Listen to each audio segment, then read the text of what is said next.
नमस्कार। मैं doctor Vinay Singh Yadav, associate professor, राजकीय महाविद्यालय बैरोड अलवर, आपका इस कक्षा में स्वागत करता हूं, अभिनंदन करता हूं। आज हम एक नए टॉपिक के बारे में बात करेंगे और पिछली कक्षा में हमने राजनीति विज्ञान के परंपरागत दृष्टिकोण के बारे में चर्चा की थी। आज हम राजनीति विज्ञान के आधुनिक दृष्टिकोण, कंटेम्परेरी पर्सपेक्टिव के बारे में बात करेंगे। ये हमने पिछली कक्षाओं में स्पष्ट किया था कि राजनीतिक चिंतन जो है अपनी प्रकृति से ही एक विकासवादी प्रक्रिया है और इस सदी के जो 20वीं सदी जो थी उसके प्रारंभिक दशकों में राजनीतिक चिंतन के कुछ ऐसे प्रभावशाली तत्वों का विकास हुआ जिसने परंपरागत राजनीति जो विज्ञान था उसको एक नई दिशा दी और एक ऐसी पृष्ठभूमि तैयार की जिसमें आधुनिक राजनीति विज्ञान का जो विकास है वो संभव हुआ। हमने पिछली कक्षा में पढ़ा कि परंपरागत राजनीति विज्ञान का जो भी अर्थ परिभाषा हमने देखा उसमें राज्य सरकार और इससे संबंधित जो संगठन है उनका औपचारिक संस्थात्मक अध्ययन जोर दिया गया, जिसको राजनीति विज्ञान के जो आधुनिक विद्वान हैं वो उसको सफिशिएंट नहीं मानते, उसको अपर्याप्त मानते हैं। उनका ये मानना है कि यदि हम कानूनी औपचारिक अध्ययन करेंगे तो जो हमारा अध्ययन है वो औपचारिक बनकर रह जाएगा, उसमें यथार्थ राजनीति का अध्ययन नहीं हो पाएगा। और इसके पीछे कुछ महत्वपूर्ण परिस्थितियाँ काम कर रही थी, जिसमें द्वितीय महायुद्ध के पश्चात राजनीति विज्ञान में व्यापक परिवर्तन आया और विशेषकर व्यवहारवादी जो क्रांति हुई, व्यवहारवादियों का इसमें स्पेशल योगदान है, जिसने राजनीति विज्ञान के अर्थ, परिभाषा, क्षेत्र, स्वरूप सब में आमूल-चूल परिवर्तन ला दिया और आधुनिक राजनीति विज्ञान को व्यवहारवादी राजनीति विज्ञान भी कहा जाता है। इसका जो श्रेय है अमेरिकन राजनीति विज्ञानियों को दिया जाता है और इसका जो पहला प्रमुख जो प्रेरणा स्रोत है वो शिकागो विश्वविद्यालय था और वहाँ के विश्वविद्यालय में नूतन नए राजनीति विज्ञान का जो नेतृत्व था वो चार्ल्स सी मेरियम, जिसको व्यवहारवाद का बौद्धिक जनक भी कहा जाता है, उसके नेतृत्व में राजनीति विज्ञानियों के एक समूह ने राजनीति विज्ञान को समाजशास्त्र, मनोविज्ञान, दर्शन, अर्थशास्त्र, मानवशास्त्र जैसे समाज विज्ञानों के निकट लाने का कोशिश की। और दूसरा जो महत्वपूर्ण प्रेरणा स्रोत है वो मनोविज्ञान है, जिसके फलस्वरूप राजनीति विज्ञान में मनोविज्ञान की जो शोध तकनीक हैं उन पर ज़्यादा से ज़्यादा जोर दिया जाने लगा। जो राजनीति विज्ञान की जो नई परिभाषाएं इन विद्वानों ने जो प्रस्तुत की, उसके आधार पर उसको हम निम्न मोटे तौर पर उसका अध्ययन कर सकते हैं कि राजनीति विज्ञान में अब मानवीय क्रियाओं का अध्ययन किया जाता है, राजनीति विज्ञान में शक्ति का अध्ययन किया जाता है, राजनीति विज्ञान में व्यवस्था का अध्ययन किया जाता है, राजनीति विज्ञान में निर्णय प्रक्रिया का अध्ययन किया जाता है।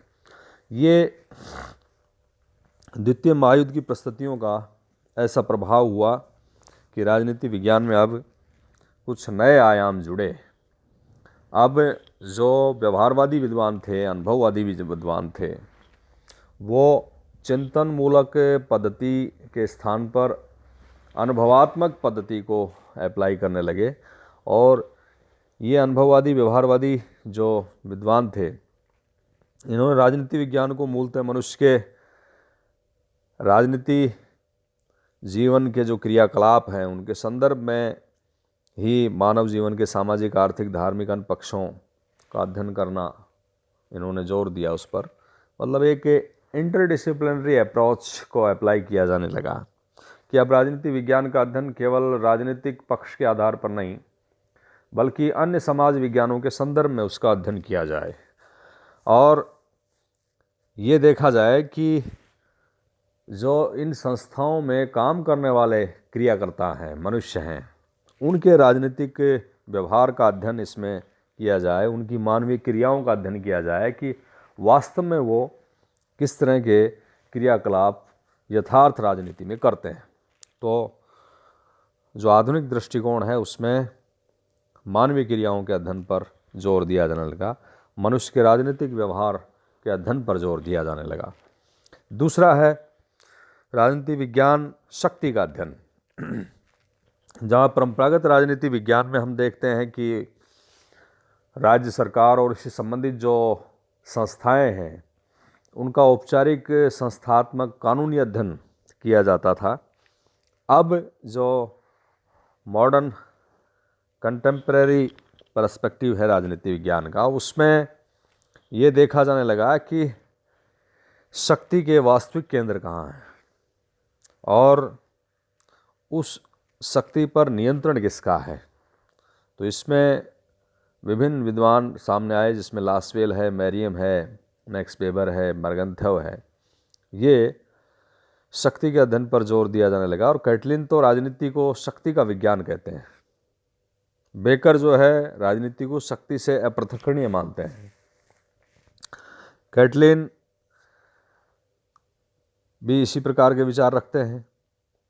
लासवेल भी कहते हैं कि संपूर्ण राजनीतिक प्रक्रिया जो है शक्ति के वितरण, प्रयोग और प्रभाव का अध्ययन है। इनका एक फेमस कोटेशन है, कई बार प्रतियोगी परीक्षाओं में भी वो कोटेशन पूछी जाती है और BA फर्स्ट ईयर के विद्यार्थियों के उसमें भी ऑब्जेक्टिव ड्राइव क्वेश्चन जब आते थे तो उसमें पूछा जाता था कि उनका ये कहना है कि एक अनुभवी खोज के रूप में राजनीति विज्ञान शक्ति के निर्धारण और सहभागिता का अध्ययन करता है। Shaping and sharing of power की स्टडी इसमें की जाती है। तो कहने का मतलब है कि अब ये देखा जाने लगा है कि शक्ति के वास्तविक केंद्र कहाँ हैं, शक्ति कैसे प्राप्त होती है, कैसे उसका प्रयोग किया जाता है, कैसे उसको नियंत्रित किया जाता है।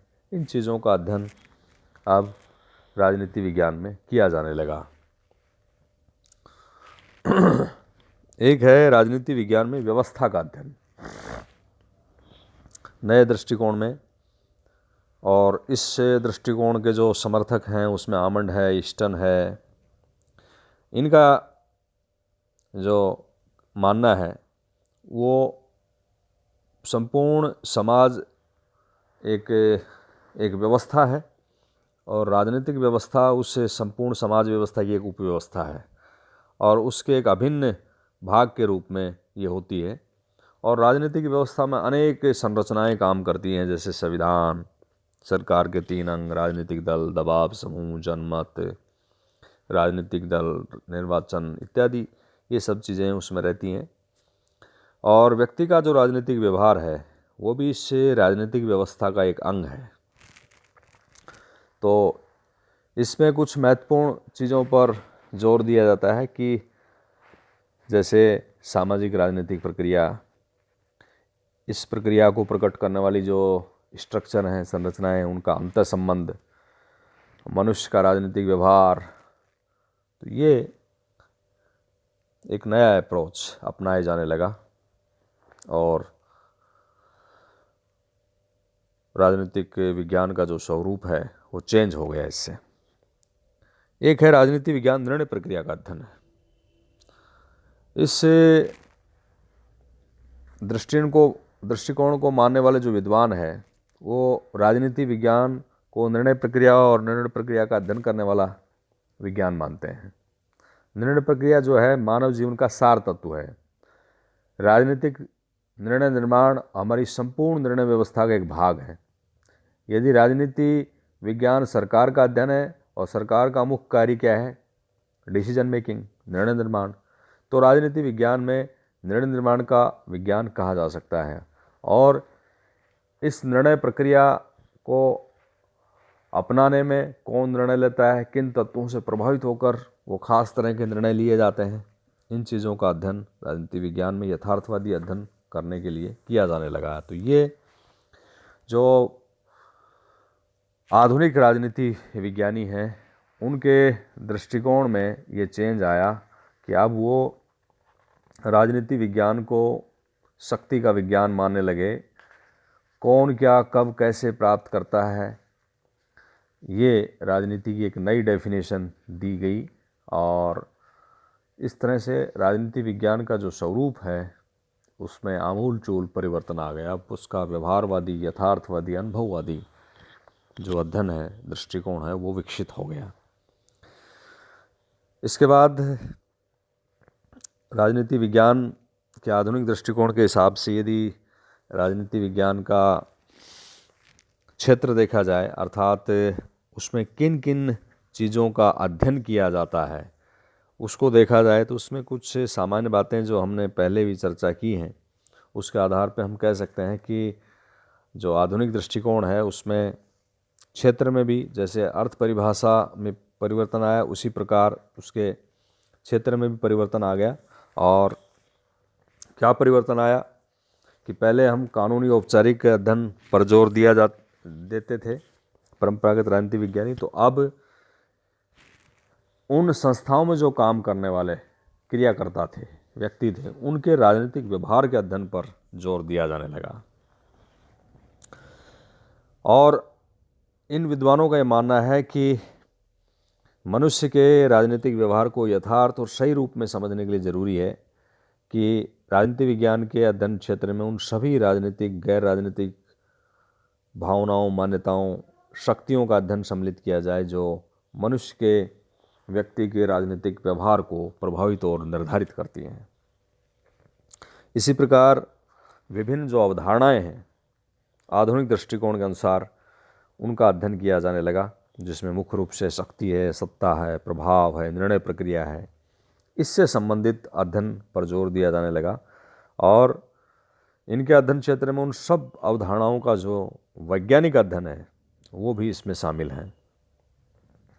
तो इस तरह से जो औपचारिक अध्ययन था उसकी जगह अब संस्थाओं का अनौपचारिक अध्ययन किया जाने लगा। इसी प्रकार सार्वजनिक समस्याओं के संदर्भ में संघर्ष और सहमति का अध्ययन भी आधुनिक दृष्टिकोण के अनुसार इस विषय क्षेत्र में शामिल किया गया। सार्वजनिक समस्याओं का अर्थ उन समस्याओं से है जो संपूर्ण समाज और उसके बड़े भाग को प्रभावित करती हैं। अपने इस गुण के कारण समस्याओं को राजनीति का अंग माना जाता है और इसका अध्ययन राजनीति विज्ञान का अध्ययन विषय बन जाता है। तो ऐसी सार्वजनिक समस्याओं पर विभिन्न व्यक्ति, दल और समूह प्राय पर विरोधी मत रखते हैं। तो वो समस्याओं के कारण क्या हैं, उनका हल कैसे हो सकता है, तो इस तरह से उन समस्याओं के ऊपर पाए जाने वाले संघर्ष, सहमति की प्रवृत्ति का अध्ययन अब राजनीति विज्ञान के आधुनिक दृष्टिकोण के विशेष क्षेत्र में शामिल हो गया। इसी प्रकार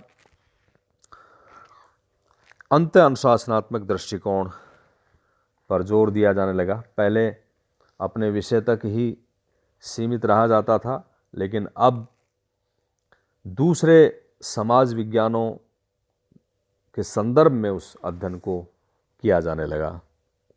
तो इसको हम अंत अनुशासनात्मक दृष्टिकोण कहते हैं, इंटरडिसिप्लिनरी अप्रोच कहते हैं। औपचारिक संस्थात्मक अध्ययन के बजाय अब प्रक्रियाओं के अध्ययन पर जोर दिया जाने लगा है। पहले जो परंपरागत अध्ययन किया जाता था उसमें औपचारिक और न्यायिक संरचनाओं पर ज़्यादा फोकस था, ज़्यादा ध्यान था। अब उनके स्थान पर प्रक्रियाओं को समझने की प्रवृत्ति ने उसके स्थान पर ले लिया है। उसका स्थान जो गैर सरकारी संगठन थे उनकी कार्रवाई और सरकारी कार्रवाइयों पर उनकी प्रतिक्रिया के अध्ययन में अब बहुत ज़्यादा दिलचस्पी ली जाने लगी। तो ये एक चेंज हुआ आधुनिक दृष्टिकोण में।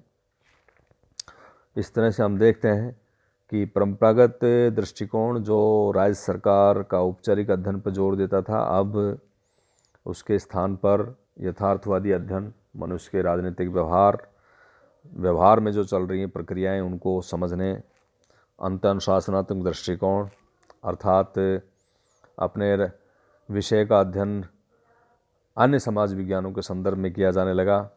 अब शक्ति के वास्तविक केंद्रों की खोज होने लगी और केवल तथ्यों के आधार पर विशेष बल दिया जाने लगा। तो ये आधुनिक राजनीति विज्ञान का अर्थ, परिभाषा और क्षेत्र है। अगली कक्षा में हम परंपरागत और आधुनिक राजनीति विज्ञान का जो दृष्टिकोण है उसमें क्या उनके बीच में अंतर है और क्या उसकी खास विशेषताएं, उनका अध्ययन करेंगे। धन्यवाद।